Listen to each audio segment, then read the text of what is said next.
केंद्रीय अर्थमंत्री निर्मला सीतारामन यांनी आज संसदेत सलग 8वा अर्थसंकल्प मांडला। हा अर्थसंकल्प सर्वसमावेशक, व्यापार उद्योगाला चालना देणारा आणि विकासाला प्रेरक असा आहे। आयकरामधील नवीन तरतुदींमुळे क्रयशक्ती वाढवून बाजारात चलन खेळत राहील। कृषी कर्जाची मर्यादा वाढवल्यामुळे शेतकऱ्यांना मोठा लाभ होईल, अशा प्रतिक्रिया अर्थतज्ञांनी चेंबर ऑफ कॉमर्स बैठकीत व्यक्त केल्या।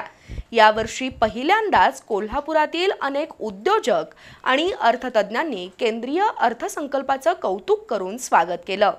जागतिक दृष्टीने जर बघितलं तर आपली अर्थव्यवस्था ही 7 ते 8% वेगाने वाढत आहे आणि विकसित भारत हा 2047 साली निश्चितच साकार होईल अशी मला आशा वाटते।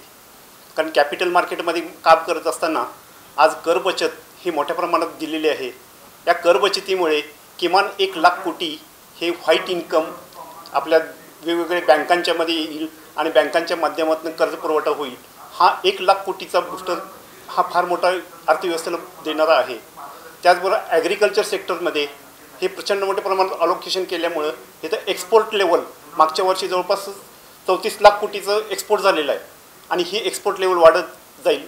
डिफेन्समध्ये सुद्धा 4,91,000 कोटीचं त्यांनी अलोकेशन केलेलं आहे। ह्याचा परिणाम डिफेन्स सेक्टरमध्ये गुंतवणुकीला फार मोठा वाव ठरणार आहे। जो कॉमन मॅन आहे, कॉमन मॅनला कुठलीही मदत आपल्याला मिळत नाही आहे। तर हे जे परसेप्शन आहे, हे परसेप्शन बदलायची गरज होती आणि हे परसेप्शन आज वित्तमंत्र्यांनी खोडून काढलेलं आहे। परसेप्शन बदललेलं आहे। भरघोस अशी सूट दिलेली आहे। 7 लाखावरनं बेसिक एक्झम्पशन लिमिट जे आहे, आपण असं म्हणू शकतो की 12 लाखापर्यंत आता काहीही टॅक्स द्यायचं नाही आहे। म्हणजे महिन्याला 1 लाखापर्यंत जो कमवत असेल त्याला काहीच टॅक्स द्यायचं नाही आहे। 2005 मध्ये बेसिक एक्झम्पशन लिमिट हे 1 लाख होतं आणि आज 20 वर्षानंतर 2025 मध्ये हे जवळजवळ 12 लाखापर्यंत येऊन थांबलेलं आहे। 12 लाखापर्यंत काहीही टॅक्स नाही। हे 12 पट वाढ आपल्याला बेसिक एक्झम्पशन लिमिटमध्ये मिळाली। हे ॲक्च्युली एक्सपेक्टेड नव्हतं एवढ्या मोठ्या प्रमाणात वाढ होईल। 10 लाखापर्यंत वाढ होईल असं वाटलं होतं, पण 12 लाख खरोखर स्वागतार्ह आहे।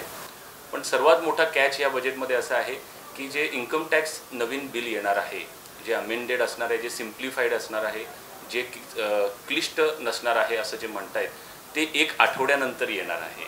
तर त्या नवीन इन्कम टॅक्स बिलमध्ये काय असणार आहे हे खरोखर पंडोरा बॉक्स नसायला पाहिजे। मागील काही वर्षाचे अर्थसंकल्प बघितले तर सरकारचा पूर्ण फोकस हा कॅपिटल एक्सपेंडिचर म्हणजे इन्फ्रास्ट्रक्चरवरती होता। याच्यामध्ये हायवेज बांधणे, विमानतळ बांधणे, पण यामुळं काही जनमानसात अशी एक भावना उत्पन्न झाली होती की आमच्याकडे दुर्लक्ष होते का। तर ह्या अर्थसंकल्पात मला वाटतं सरकारने थोडीशी दिशा चेंज केलेली आहे। आपण जर कॅपिटल एक्सपेंडिचरचा आकडा बघितला तर तो जवळपास 1 लाख कोटीनं कमी केलेला आहे आणि तेवढाच पैसा हा सर्वसामान्यांच्या खिशात कर कपातीच्या माध्यमातून टाकलेला आहे। त्यामुळे मला वाटतं की सर्वसामान्यांच्या दृष्टीनं हा अर्थसंकल्प अगदी चांगला आहे।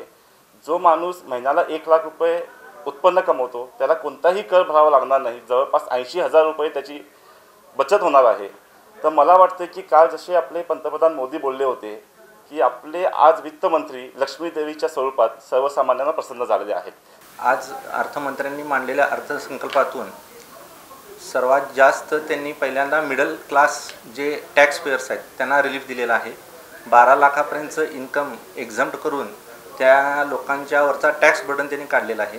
त्याचबरोबर TDS आणि TCS यांच्यामधील ज्या काही प्रोव्हिजन्स होत्या त्या त्यांनी बऱ्याचशा अंशी कमी करण्याचा प्रयत्न केलेला आहे। त्यामुळं त्या व्यापाऱ्यांना तसेच नोकरदार वर्ग व सिनियर सिटीजन्स यांना TDS आणि TCSच्या प्रोव्हिजन्समध्ये बराचसा दिलासा देण्याचा त्यांनी प्रयत्न केलेला आहे। ह्या अर्थसंकल्पातून त्यांनी टॅक्सेशन, अर्बन डेव्हलपमेंट, त्याचप्रमाणे मायनिंग आणि लेदर उद्योग यांना देखील चालना देण्यासाठी पूर्ण प्रयत्न केलेला आहे। अशा ह्या अर्थसंकल्पाचं आम्ही स्वागत करतो। व्यापार उद्योगाला चालना देणारा अर्थसंकल्प म्हणावा लागेल। आमच्या मध्यम व्यापारी उद्योगांच्या खिशात जास्ती पैसे शिल्लक राहणार आहेत, त्यामुळं लोकांची क्रयशक्ती वाढणार आहे। बाजारात पैसे जास्तीत जास्त येणार आहेत, त्यामुळं निश्चितच व्यापार उद्योगाला ह्यामधून चालना मिळणार आहे। देशातील शहरांसाठी वेगळं मंडळ करायचं ठरले, त्यासाठी 10,000 कोटीची तरतूद केली आहे। आपल्या माध्यमातून आम्ही आमच्या खासदारांना विनंती करतो की निश्चितच त्या 10,000 कोटीमधले 1,000 कोटी तर आपल्या शहरासाठी आणावेत आणि आमच्या शहराचा विकास करावा। पायाभूत सुविधा देणारे बजेट आहे. त्यामुळं ह्या बजेटचं आम्ही व्यापारी उद्योगाचं स्वागत करतो आहे. महागाई आणि मंदी या दोन्ही चक्रामध्ये सापडलेल्या युवकाला रोजगार देण्याच्या दृष्टिकोनातून काही सकारात्मक उपाययोजना केलेल्या आहेत. विशेषतः आयकराच्या सुटीच्या मार्फत लोकांच्या हातामध्ये क्रयशक्ती वाढेल, त्यांची बचती वाढेल, या पद्धतीनं दिलेल्या तरतुदी या निश्चित स्वागतार्ह आहेत.